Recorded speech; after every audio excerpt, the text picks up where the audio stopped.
Seniman memang memiliki ide kreatif yang jauh melampaui apa yang dipikirkan orang biasa. Terkadang mereka juga memiliki keberanian yang cukup besar untuk mewujudkan karya seninya itu.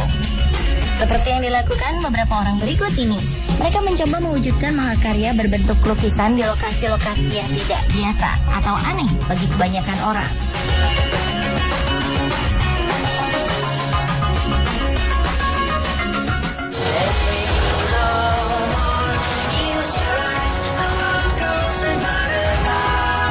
Sejak kecil, seniman asal Peru, Pascual Mimbela, sangat terpesona dengan keindahan laut. Sampai-sampai ia bermimpi suatu saat bisa melukis di dasar laut. Pascual yang memiliki bakat melukis sejak kecil memang lebih banyak menghasilkan lukisan bergambar ikan, pantai, perahu, dan ombak. Mimpi ini bukan hanya sekedar angan-angan belaka. Pascual pun mengasah bakatnya hingga menjadi salah satu seniman ternama di Peru. Demi satu mimpinya yang lain, Pascual kemudian mulai belajar menyelam agar bisa berada di dasar laut dalam waktu lama. Ia hendak melakukan aksi melukis di dalam laut. Berbekal peralatan selam dan alat lukis yang lengkap, Pascual pun menyelam ke perairan Pasifik. Di sana, ia menggambar berbagai ikan warna-warni, terumbu karang, serta makhluk laut yang lain. Lukisan yang sudah dikerjakan sejak tahun 2013 itu berjumlah 16 lukisan minyak. Karyanya pun kemudian dipamerkan di alun-alun kota Los Órganos, Peru. Lewat aksinya ini, Pascual Mimbela ingin meningkatkan kesadaran banyak orang akan pentingnya kehidupan laut bagi manusia.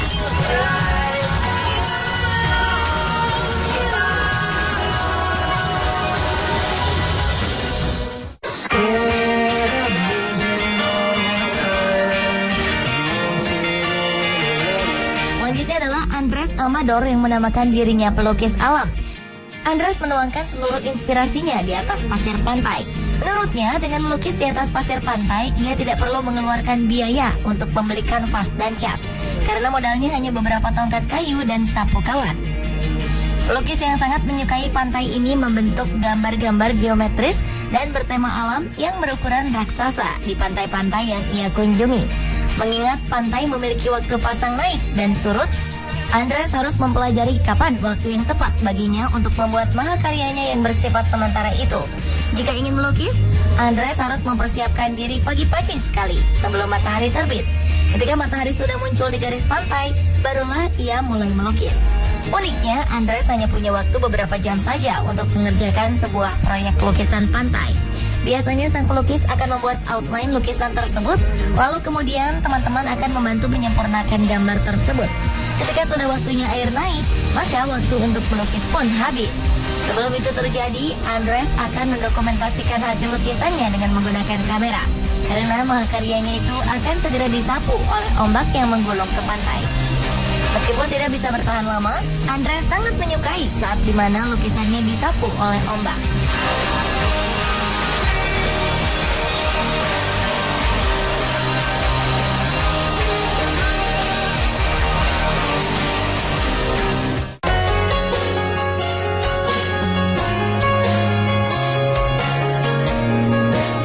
Melukis di tempat tak lazim lainnya adalah melukis di sawah seperti yang terjadi di Jepang. Sawah-sawah tersebut akan membentuk gambar-gambar indah seperti yang Anda lihat sekarang. Ini bukan sebuah rekayasa komputer dengan latar belakang sawah, tetapi lukisan asli yang dibuat di tengah area persawahan. Melukis di atas sawah ini disebut Tanbo Art, sebuah seni unik melukis di atas sebidang sawah. Tanbo Art pertama kali muncul pada tahun 1993 saat masyarakat desa Inakakang di prefektur Aomori, Jepang, mencari cara untuk menaikkan pamor desa mereka. Masyarakat Inakakang kemudian menyadari bahwa desa mereka merupakan salah satu penghasil padi terbaik sejak 2000 tahun silam. Akhirnya ditemukanlah ide membuat lukisan alam dari beberapa varian padi yang warnanya berbeda-beda. Penduduk desa kemudian bergotong royong menanam padi yang berbeda jenis itu dan membentuk sebuah gambar gunung. Lama-kelamaan, desa ini pun membuat lukisan dari komputer terlebih dahulu, lalu diaplikasikan ke areal persawahan. Agar lukisan hasil kerja keras mereka bisa dilihat, pemerintah desa kemudian membangun sebuah menara yang tinggi. Tempat orang bisa menyaksikan hasil lukisan yang baru akan terbentuk beberapa bulan setelah ditanam. Usaha mereka ini ternyata menjadi magnet bagi para wisatawan untuk berkunjung ke desa Inakakang.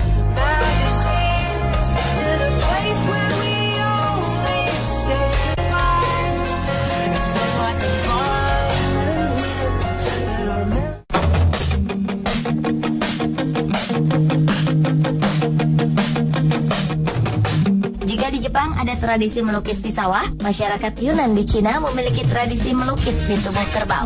Tradisi ini dimulai oleh masyarakat Qianchang, Cina, sejak ratusan tahun lalu. Dahulu, kerbau milik penduduk sering menjadi mangsa harimau. Hingga suatu saat, seekor kerbau tertangkap oleh harimau ketika berada di dalam kelompoknya. Darah kerbau yang diterkam harimau itu lalu menyembur ke tubuh kerbau lain. Ternyata tubuh kerbau-kerbau yang bersimbah darah bercampur lumpur malah membuat takut sang harimau, hingga ia melarikan diri ke hutan. Melihat kejadian ini, penduduk desa yang memiliki kerbau kemudian melukis tubuh ternak-ternaknya agar ditakuti pemangsa. Alhasil, kerbau yang mati akibat terkaman harimau menjadi berkurang. Tradisi ini pun diturunkan ke generasi selanjutnya. Tradisi melukis kerbau ini sempat hilang karena tidak ada pemangsa yang ditakuti lagi. Namun, beberapa tahun belakangan, tradisi ini mulai dikembangkan dengan diadakannya festival melukis tubuh kerbau. Festival ini diadakan di Provinsi Yunnan dan diikuti oleh ratusan peserta dari berbagai negara. Bagi pecinta hewan, jangan khawatir, cat yang digunakan pada kerbau merupakan cat alami yang aman bagi kulit kerbau.